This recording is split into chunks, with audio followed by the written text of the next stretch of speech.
그렇다면 제일 좋은 세그먼트는 누굴까요?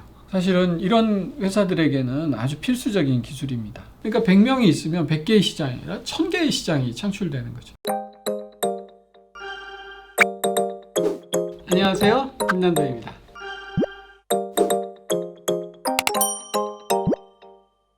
안녕하세요, 트렌드코리아 TV 김난도입니다. 이번에 설명드릴 키워드는 초개인화 기술이라는 키워드입니다. 저희 트렌드코리아가 10대 키워드를 발표하지요. 그런데 그 10대 키워드 중에 저희가 기술 키워드를 보통 하나씩 집어넣습니다. 사실 이렇게 트렌드가 빨리 많이 바뀌는 데에는 그리고 여러 이유가 있지만 그 중에 가장 중요한 거를 하나 들어라 하면 저는 역시 기술의 발전을 들고 싶어요. 인터넷이 나오지 않았다면, 또 스마트폰이 나오지 않았다면, 또 그런 특정한 앱이 나오지 않았다면 아마 우리의 소비는 지금과 꽤 다른 모습을 띠고 있을 겁니다. 기술이 모든 걸 결정한다 하는 기술 만능의 생각은 아니더라도 기술이 소비 트렌드를 좌우하는데 아주 중요한 이유다, 요소다 하는 것은 부인하기 어렵다고 하겠습니다. 사실 새마다 새로운 기술들이 많이 선보이죠. 그 기술이 얼마나 혁신적이냐 하는 것보다는 소비자들의 트렌드를 얼마나 바꿔놓고 얼마나 영향력 있는 키워드냐 그거를 보는 기술 키워드를 집어넣죠. 금년에 저희가 뽑은 기술은 초개인화 기술입니다.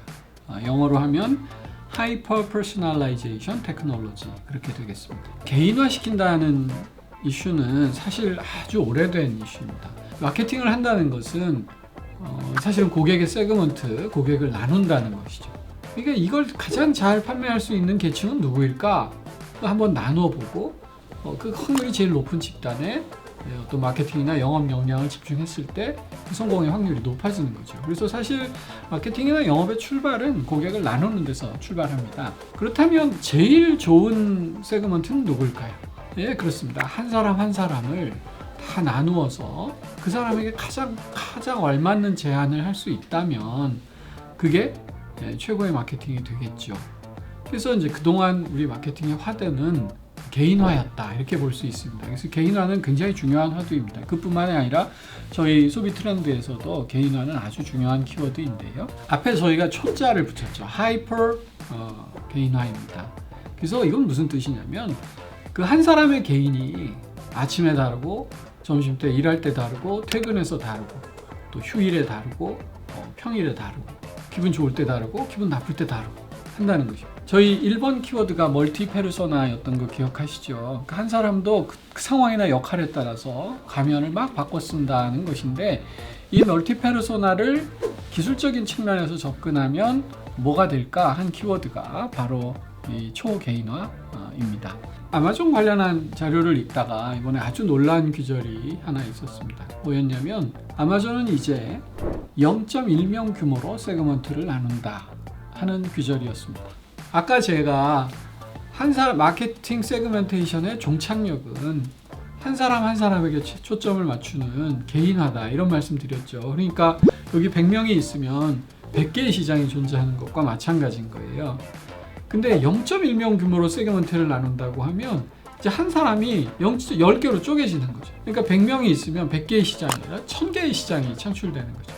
그 이유는 지금 말씀드린 것과 같습니다. 멀티페르소나나 또 그 상황에 따라서 그 한 사람도 니즈가 시시각각 달라지기 때문에 그 니즈에 맞출 수 있어야 한다 하는 것이죠. 최근에는 이런 기술도 선보였다고 그래요. 아마존에서는 예측 배송이라는 걸 한다고 그럽니다. 그러니까 어떤 고객이 사이트에 들어가서 예를 들어 제가 무슨 페도라 모자를 하나 사고 싶다고 쳐봐요. 이거 장바구니에 넣을까 말까 뭐 고민하고 이런 고민을 하다 보면 이 패턴을 학습해서 AI가 판단을 내린다는 거죠. 이 고객이 이 제품을 구매할 확률은 뭐 몇 퍼센트 이상이다 싶어서 확률이 매우 높아졌다고 치면 그 제품을 이 고객이 살고 있는 지역에 제일 가까운 물류센터로 미리 보내놓는다는 겁니다. 놀랍죠. 그러니까 이처럼 고객이 행동 하나하나를 분석해서 이 고객이 해당 순간에는 어떤 니즈를 갖게 되고 그 구매의 확률은 얼마나 될지를 계산해내는 이런 기술들의 집합이 초개인화 기술이라고 할 수 있겠습니다. 사실 초개인화는 누구라도 한번 해보고 싶지 않겠어요? 근데 그게 기존에는 불가능했던 이유는 역시 기술적으로 그게 뒷받침이 안 됐기 때문입니다. 첫 번째로는 그 고객이 24시간 어떤 행동을 하고 있는지에 대한 데이터가 없어요. 그걸 뭐 일일이 따라다니면서 설문조사를 하거나 관찰을 할 수도 없는데 이제는 그게 생겼습니다. 그 AI 스피커에 뭐 아무개야 지금 날씨가 어떠니, 뭐 오늘 뭐 비 올지 알려줘, 좋은 노래 좀 틀어줘, 뭐 이제 이런 데이터부터 친구랑 만나야 되는데 어느 맛집에 갈까 맛집 검색을 하고 하는 식의 데이터들이 차곡차곡 쌓이면서 이 사람이 24시간 어떤 행동을 하고 어떤 니즈를 갖고 있는지 데이터가 생겼다는 것입니다.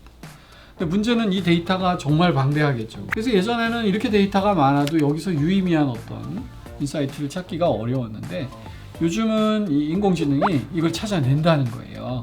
그래서 인공지능이 거기서 패턴을 학습하고 적절한 알고리즘을 이용해서 이 고객은 무엇을 원한다, 또는 이 고객은 이걸 구매할 것이다, 아니다 하는 판단을 내줄 수 있게 됐다는 것이죠. 이런 일련의 모든 고객 활동을 분석해서 고객에게 가장 맞춘 제안을, 그것도 그 순간의 맥락, 이 맥락이라는 단어가 되게 중요합니다. 맥락에 맞게 제안하는 것이 초개인화 기술이다 하는 것입니다. 요즘 이제 배송하는 것들이 많아졌고, 특히 밤 11시까지 주문하면 그 다음날 아침 7시나 이렇게 새벽에 배송 오는 이런 업체들이 많아졌죠. 사실은 이런 회사들에게는 아주 필수적인 기술입니다. 특히 이런 곳들은 신선 상품을 다루는 곳이 많은데, 신선 상품들은 심하면 하루 안에 소비를 해야 되고요. 길더라도 일주일 내로는 다 소비가 이루어져야 되는 상품인데, 이걸 너무 많이 재고를 가지고 있으면 주문이 안 들어와서 폐기하는 비용이 너무 늘어날 거고요.